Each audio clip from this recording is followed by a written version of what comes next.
Good evening, everyone. We would like to welcome you back to our back to school nights.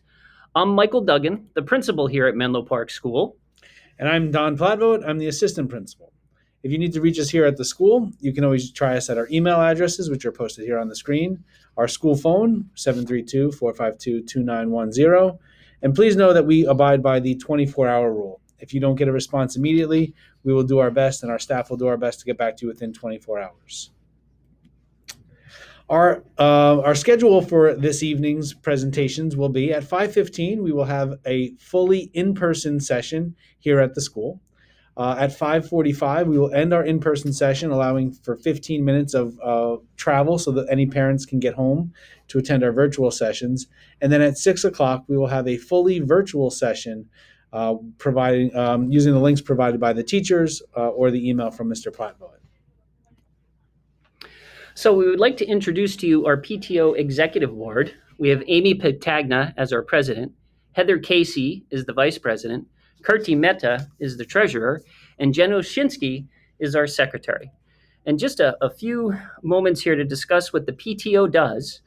The overall goal is to build a community of volunteers and host events that bring students, families, and educators together. So we really do a lot of fun events together, and it's all about building community and working together. Coming up, we're hopeful to have a fall family night. We know we all have a Diwali night, a gingerbread house night, and we also host some clubs together. So there's some good activities that are coming up, along with some fundraisers that we like to do to help fund some of these fun activities we do. So how do we get involved? Well, you could attend any PTO meeting. We'd love to see anybody come and join. You could donate your time. We could really use help at some of these activities that we run. Or you could make a monetary donation. Any amount is appreciated and always welcomed. It's not required, but it certainly does help fund some of these activities we're doing. If you have any new ideas that you would like to bring forward to the PTO and maybe new activities that you would like to do, we're always open to suggestions, and we would love to have the opportunity to partner with you. Some key personnel here at Menlo Park School. Miss Maureen Fischetti is our school nurse. She's responsible for the health and well-being of the students while they're here at school. If you have any health concerns, you can always reach out to her. Miss Leah Carday is our school counselor. She's responsible for the social and emotional well-being of our students. And you can always reach out to her if you have any concerns about the way students are getting along or any questions about their development. Ms. Renee Klein is our child study team leader. Miss Lourdes Lewis and Miss Carmen Bova are two secretaries who do a great job managing the office, and Mr. Joe Cowan, who leads our facilities team, and our custodians, who do a great job keeping the building looking lovely. Some other faculty, aside from your classroom teacher that you may come in contact with during your time here at Menlo. In the phys ed department, we have Mr. McCarthy, Mrs. McIntyre, Mrs. Pontarolo. The art department, Mrs. Nordensvan and Mrs. Wallenter. Our music department, Mrs. Ruiz, Miss Marath, Mrs. Sanchez, and Mrs. Biscocho. Our librarian, Mrs. Meyerowitz. Our gifted and talented teacher, Mrs. Emick. Our specialists, Mrs. Labanik and Mrs. Myers. Our speech department, Miss Belanca, Miss Nevins, and Miss Wandrus. And our world language department, Ms. Murillo and Mr. Ballone. This year, we're so excited to see everyone back here again in school in person. And our enrollment looks like we have 6 sections of kindergarten, and we also have 3 sections of integrated classes. In first grade, we have 7 homerooms. In second grade, we have 7 homerooms. In third grade, 7, and in fourth, 7. And then in fifth grade, we have 6 sections of fifth grade. And we're right now currently around 800 students here at Menlo Park School. During the school year, students will have the opportunity to participate in different programs and clubs. And here up on the screen, you'll see that we have a variety of different clubs. Some are sanctioned by the district, and some are hosted by our PTO. Many of these programs are geared more for our 3, 4, 5 students, but some are available to our younger learners as well. So you'll see them listed on the board, and this PowerPoint is shared out with you so you could reference them at a future time. In the classroom, our students are working very hard to learn, and all of our programs are aligned to the state standards.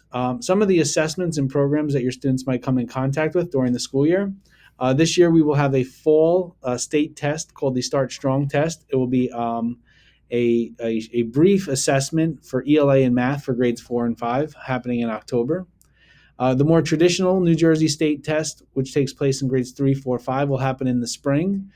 ELA and math again for grades 3, 4, 5, and there will be a science only portion for grade 5.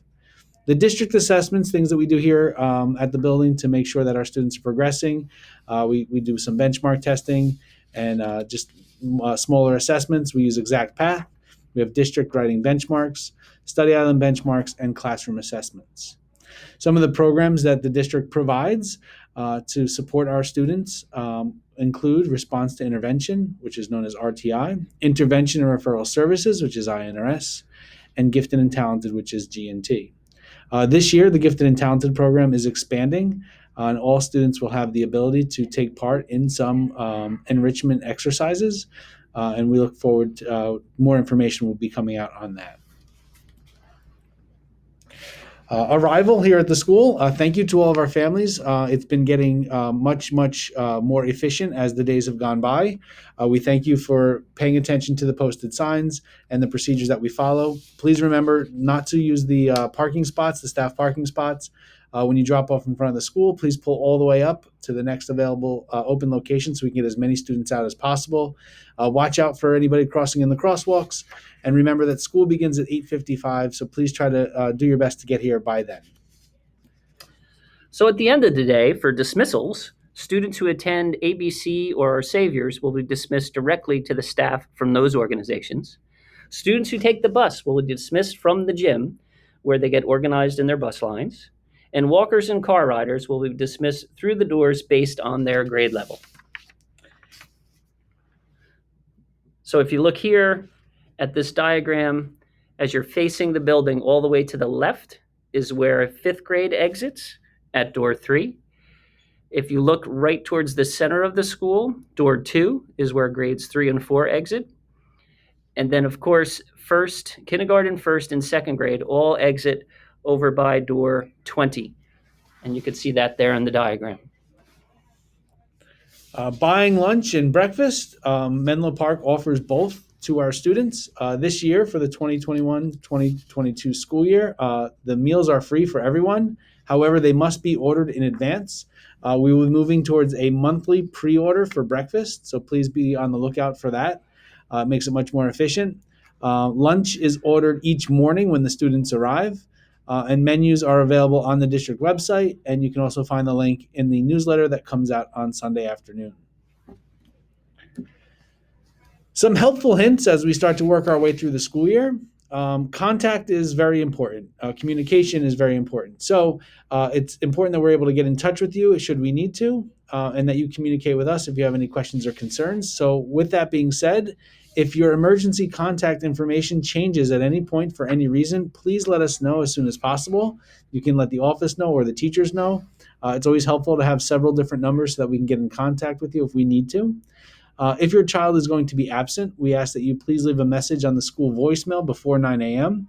An automated call will go out to you if the student is not here and we have not heard from you. Labeling. A lot of things go missing here at the school with so many students. So we ask that you please put labels on jackets, lunchboxes, instruments, backpacks, or anything else that might go missing. That way we can get it back to your child. And finally, birthday celebrations and parties. We all love a good celebration. However, we do not allow food or beverages in the classroom for parties. But you can consider donating a book to your child's classroom library or coming in to read to the class as a nice little celebration. Unfortunately, there are no giveaways here at the school. And continuing with helpful hints, when we have a delayed opening, there is no ABC or latchkey program. And similarly, if it's an emergency early dismissal, there's no aftercare program. Our delayed opening start time begins at 10:30, and the student drop-off time is around 10:15 or 10:20. Late arrival, should your child arrive after 9 a.m., please park in the visitor parking and sign your child in at the main office. Oftentimes, parents will approach Mr. Plaffo and I and say, what can I do to help? So here's some things that you could do to partner with us here at the school to help provide the best for our students. The first is foster more independence. And this could look many different ways. You could have your child, with your guidance, pick out their clothes the night before for what they might want to wear to school. You could encourage them to pack and make their own lunch. You might want to have the same area that they're going to do their schoolwork in every day after school. But you want to encourage them to start to take on those things on their own, carrying their own backpack, carrying their own instrument. All of these things will help them to become more independent and be able to think better for themselves. And with that independence will come some mistakes.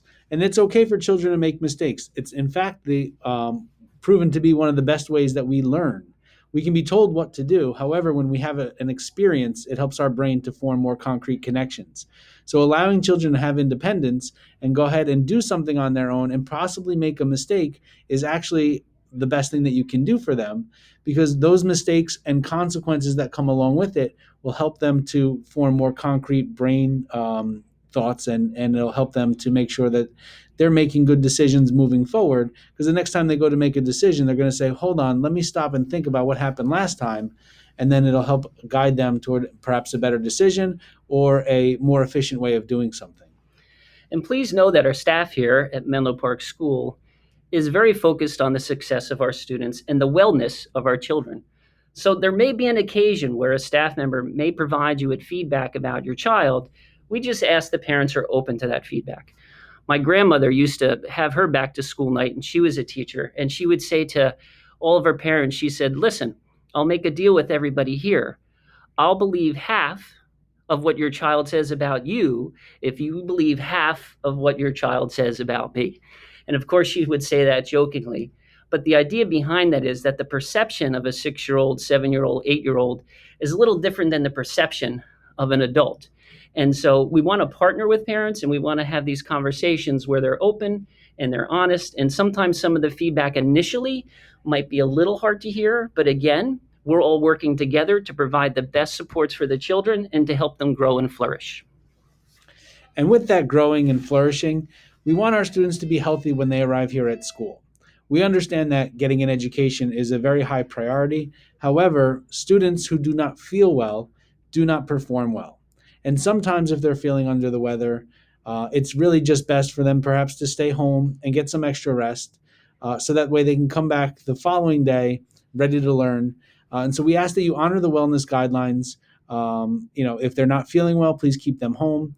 Our teachers will work with you to make sure that the material that is missed is made up in a timely manner. But we again ask that you honor those wellness guidelines to keep yourself and everyone around you safe. Another important pillar that we have here at the school is about trust. And that's something that Mr. Plattvoen and I work very hard on. We're available every morning in front of the school building should somebody have a quick question. We're outside at dismissal. We want to know and make you be aware of the fact that we're available and accessible, and so is our staff. And I know sometimes, especially with social media platforms, there could be a lot of misinformation that's shared out there. But please know that you can trust us here at the school, and we have your children's best interests at heart. And with that being said, the last thing we're going to mention is just those drop off and pick up procedures. It makes it very safe and efficient that we are able to get the kids in and out of the school and everybody off the property safely. So if you could just continue to follow those procedures, we do greatly appreciate it. And to close out the presentation, just a couple of quick quotes here by somebody we might have heard from, Albert Einstein. If you want your children to be intelligent, read them fairy tales. If you want them to be very, very intelligent, read them even more fairy tales. And that just speaks to the idea about having children have the opportunity to explore and to play, and not to be overscheduled and have downtime to create. And one other quote from a very intelligent person: imagination is more important than knowledge, for knowledge is limited, whereas imagination embraces the entire world, stimulating progress, giving birth to evolution. And as we've touched on in this presentation, we hope for the best for our students, and we want them to grow, and we don't want them to be bound by just the knowledge from a book. We want them to be the next person that invents an electric vehicle or goes to space or whatever we can't even imagine at this point, And we're only going to get there if we encourage our students to go beyond the knowledge that's in the book, to get out there, to play, to have less boundaries, to explore, to make mistakes.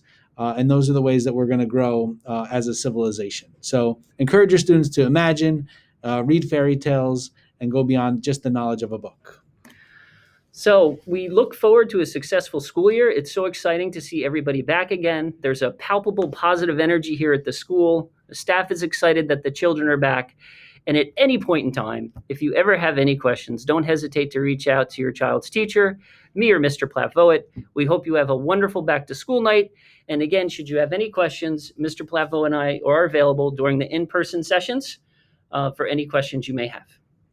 Thank you very much, and we hope you have a wonderful night and an excellent school year.